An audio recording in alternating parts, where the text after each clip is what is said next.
ऐसे भी क्या दे रहे, जेल में डालने वाले है ना। पढ़ाई करके नहीं, क्या नौकरी नहीं दे रहे, कुछ भी नहीं। वो बोल रहे इतनी पढ़ाई करो और पकौड़े करो। पहली बार ऐसा प्रधानमंत्री मिला है हमारे देश को जो इतना झूठ बोलता है और सब कुछ भेज देता है। ये अपने बच्चों को तो बाहर पढ़ने के लिए भेजेंगे, बाहर नौकरियों को भेजेंगे, बीसीसीआई के अध्यक्ष बनाएंगे, इनके बच्चे आमदार खासदार या एमपी एमएलए बनेंगे, लेकिन हम लोगों के लिए सादा रोजगार में बोला कि आप वो सरकार को लाने वाले आप ही है। जैसे कोई रस्सी बनाता है वही रस्सी से उसको फांसी देनी चाहिए क्या? हमने चुन के दिया बोल के क्या हमें बर्बाद करना चाहिए?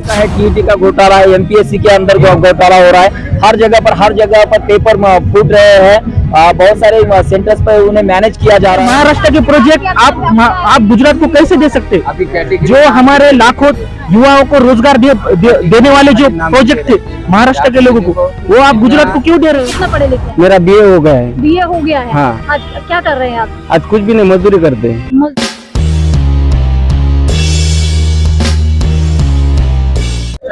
हम इस वक्त मौजूद है जंतर मंतर पर, जहां पर पार्लियामेंट मार्च है और इनका स्लोगन है हर हाथ बेरोजगार। आज जिस तरीके से बेरोजगारी दरें बढ़ती जा रही है उससे युवा हताश है, निराश है और आज जंतर मंतर पर पूरे पार्लियामेंट को घेरा है और तमाम जो युवा है उनकी मौजूदगी बहुत ज्यादा है। हम युवाओं से बात करें, क्या नाम है सर आपका? मेरा नाम नसीर शेख है और मैं महाराष्ट्र से परभनी जिला से आया हूं और हम सब लोग ऑलमोस्ट 23 लोग सिर्फ महाराष्ट्र के परभनी जिले से है। ऐसे 500 से 600 लोग हम महाराष्ट्र से आए हुए हैं, यहाँ पर रोजगार की डिमांड को लेकर आए हुए हैं। तो रोजगार क्यों चाहिए? आज तो देश तरक्की कर रहा है। देश अभी ये तो एक तरह से अंधभक्ति हो गई है हमारे देश के अंदर।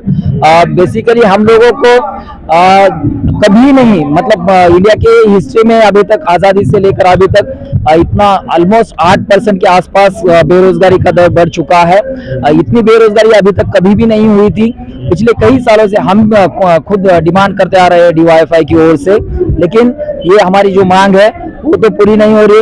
लेकिन बाकी के जो लोग हैं, बाकी जो तबका है, ये सारा जो नौजवानों का तबका है बेरोजगार होता जा रहा है। हम देख रहे हैं कि वो सुसाइड्स भी कमिट करते जा रहे हैं, लेकिन फिर भी मोदी सरकार जो है वो हिंदू मुस्लिम में लगे हुए हैं और वो इमोशनल पॉलिटिक्स कर युवाओं को एक तरह से सेपरेट करने की, डिवाइड करने की कोशिश कर रहे हैं और उसमें कुछ हद तक ये भी हो रहे, मतलब सफल भी हो रहे हैं। लेकिन हम डीवाईएफआई के जो नौजवान हैं पूरे भारत से आज यहाँ पर इकट्ठे हुए जंतर मंतर पर, हमारी जो डिमांड है, हम कह रहे हैं कि हर हाथ को रोजगार मिलना ही चाहिए और इस डिमांड को लेकर हम हमारा जो आंदोलन है और भी आगे बढ़ाते जाएंगे और तेज करते जाएंगे। आप लोग सिर्फ बीजेपी को और मोदी जी को बदनाम करने का काम करते हैं, जबकि रोजगार है। पकौड़ा तलिए, अब सर्दी आ गई, गाजर का हलवा लगाइए। हाँ, ये बहुत बड़ी अच्छी बात ये लोग करते हैं, खास करके भाजपा और संघ के लोग जो है, इनके बच्चे जो है वो बनेंगे बीसीसीआई के अध्यक्ष और हम लोगों को पकौड़ा तलने के लिए कहेंगे। ऐसे बहुत सारे, मैं खुद एक मतलब एमए एमफिल हुआ अंग्रेजी में, मेरे बहुत सारे दोस्त सेट नेट हुए हैं, पीएचडी हुए हैं, इन लोगों को टीचर की नौकरियां नहीं है और ऐसे कई सेक्टर से जहां पर सिर्फ कॉन्ट्रैक्ट बेसिस पर रोजगार दिया जा रहा है, जो कि 5-10 हजार में, 2-4 हजार में नौकरियां लोग करेंगे और फिर बाकी मतलब एक तरह से इनइक्वालिटी का पेमेंट स्ट्रक्चर भी यहाँ पर है और अलग अलग सेक्टर्स में भी यही है, कॉन्ट्रैक्ट बेसिस पर। ये अपने बच्चों को तो बाहर पढ़ने के लिए भेजेंगे, बाहर नौकरियों को भेजेंगे, बीसीसीआई के अध्यक्ष बनाएंगे, इनके बच्चे आमदार खासदार या एमपी एमएलए बनेंगे, लेकिन हम लोगों के लिए सादा रोजगार भी नहीं, जिसकी वजह से हम लोगों को आज रास्ते पर उतरने की जरूरत पड़ी है। ऐसे कई नौजवान है हर जगह पर रास्ते पर आज उतर रहे हैं। आज आप रोजगार की मांग कर रहे हैं, उस सरकार को चुनने वाले भी तो आप ही लोग हैं। आप कैसे, देखिए मैंने अगर हम निजी बात करें हम लोगों की, तो हमें पता है कि क्या सही है और क्या सही नहीं है। भगत सिंह हमारे आइडल है। भगत सिंह ने कहा था कि अगर कोई भी सियासत जो है आपका जो भविष्य है उसको तय करती है कि वो कैसे होना चाहिए, तो हमें एक अधिकार है कि हमारा भविष्य कैसे होना चाहिए ये हम तय करेंगे, हमारी सियासत कैसे होनी चाहिए वो हम तय करेंगे। यहाँ का बहुत बड़ा तबका एक ऐसा है कि इमोशनल पॉलिटिक्स जो बीजेपी और संघ की है उसका एक मोहरा बन जाते हैं, उनके बातों में आ जाते हैं, लेकिन ये इस तरह से नहीं होगा। अब सुधर रहे हैं लोग, बहुत तादाद में आगे भी आ रहे हैं, लेकिन इनका जो मीडिया हाईजैक किया हुआ है, मेन स्ट्रीम मीडिया खास करके जो आप लोगों में से किसी ने कोई फॉर्म भरा है नौकरी के लिए SSC या किस तरह का? कितने लोगों ने भरा है? बहुत सारे, हम में से बहुत सारे। मैं खुद SSC का फॉर्म भर चुका हूँ। का फॉर्म भराया तो उसमें क्या कुछ हुआ है? अभी तक कुछ भी नहीं हुआ है। हाँ, कब भरा? नाम दिया SSC CGL वाली जो मल्टीटास्किंग स्टाफ, उसका तो एग्जाम ही नहीं हुआ, 2 साल हो गया उसका। 2 साल हो गया। 2 साल हो गया। आरोग्य भर्ती और जो हेल्थ डिपार्टमेंट है, महाराष्ट्र में हेल्थ डिपार्टमेंट में बहुत बड़ा घोटाला हो चुका था। जो पेपर रहता है वो पहले ही पहुंच चुका था। जिन लोगों ने हेल्थ डिपार्टमेंट का है, बहुत सारे घोटाले हैं। टीचर्स का है, TET का घोटाला है, MPSC के अंदर घोटाला हो रहा है। हर जगह पर पेपर फूट रहे हैं। बहुत सारे सेंटर्स पर उन्हें मैनेज किया जा रहा है। जो लड़के मेहनत करते हैं उन लोगों को वहां पर अपॉर्चुनिटीज नहीं मिल रही है, लेकिन जो कुछ मैनेज कर रहे हैं, कुछ करप्शन के थ्रू जा रहे हैं, उन लोगों को कुछ मुट्ठी भर लोगों को जॉब मिलती है जो पास के होते हैं, या बहुत सारे मतलब तादाद में मेजॉरिटी ऑफ द यूथ जो है उनको जॉब भी नहीं मिल रही घोटाले का इल्जाम लगा रहे हैं आप, बहुत बड़ा इल्जाम लगा रहे हैं। इल्जाम नहीं, ये तो प्रूव हुआ है ना, सच्चाई है। महाराष्ट्र में 3 दिन हुआ है। आप देख सकते हैं। और ये घोटाला सिर्फ आप जैसे लोगों ने उन नेताओं स्टेट गवर्नमेंट का ही नहीं है, ये सेंट्रल गवर्नमेंट में ऐसा ही होता है। आप रेलवे डिपार्टमेंट लीजिए, रेलवे डिपार्टमेंट का थोड़ा सही है, लेकिन आप जब निजी जो लोग है, निजी लोगों को हमारी परीक्षाएं लेने को आप बोलेंगे तो वो घोटाला ही करेंगे।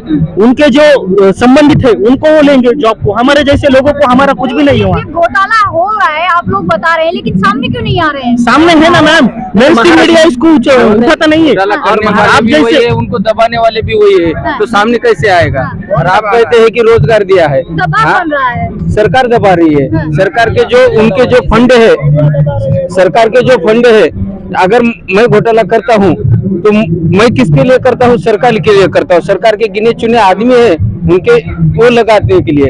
अगर वो ओपन होता है तो उनकी पोल खुल जाए, इसलिए वो दबाते हैं मेंटली।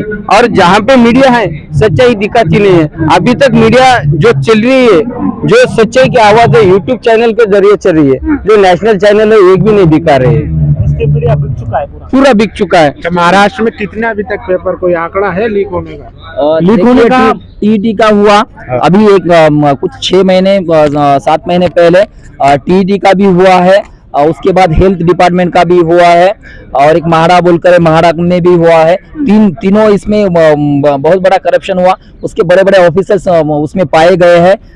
एक दोनों को सस्पेंड किया गया है, किसी के ऊपर कार्रवाई हुई है वहां पर, लेकिन पूरी तरह से जो होना चाहिए वो नहीं। कार्रवाई कर तो रहे हैं, नहीं कार्रवाई एक मतलब किसी एक ऑफिसर को पकड़ लेते हैं, उसका नाम ये करते हैं, उसको सस्पेंड वगैरह कर देते हैं। इसके अलावा कोई नहीं, मतलब उन्हें कोई मतलब जेल नहीं होगी या फिर बड़ी सी कार्रवाई नहीं होगी, और उससे जुड़े हुए जो मिनिस्टर्स है उन्हें भी नहीं पकड़ा जाएगा।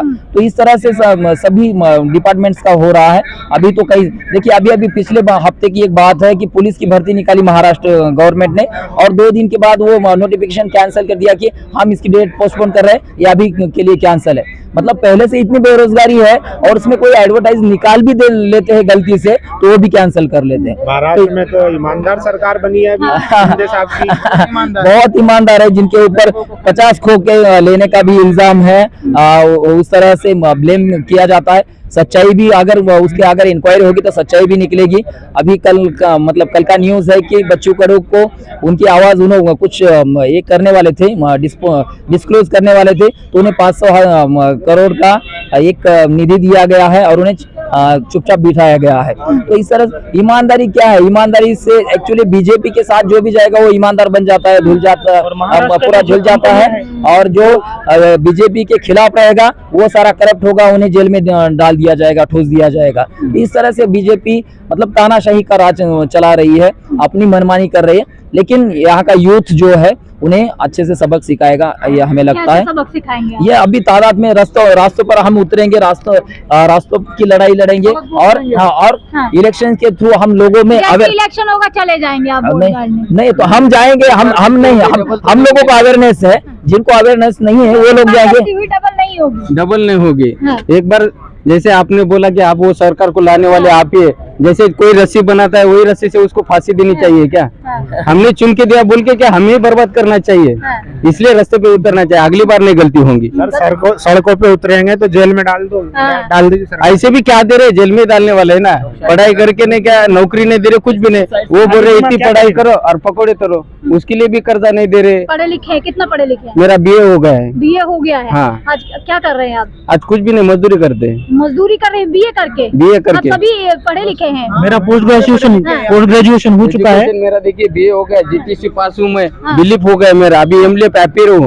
एमएलए मजदूरी कर रहे हैं? मजदूरी कर रहे हैं, क्या करना? यही हालत है देश के युवाओं की। कॉन्ट्रैक्ट बेसिस पर है। और महाराष्ट्र की जो बड़े बड़े प्रोजेक्ट थे महाराष्ट्र में आने वाले, वो महाराष्ट्र की, आपने कहा कि ईमानदार सरकार महाराष्ट्र की शिंदे सरकार, उस सरकार ने गुजरात को भगा दिए, वो हाँ, उनको दे दिए। और क्या बोल रहे हैं, ये लाखों का प्रोजेक्ट है, हम और हजारों का लाएंगे, करोड़ों का लाएंगे, महाराष्ट्र के लिए बड़े बड़े प्रोजेक्ट आएंगे।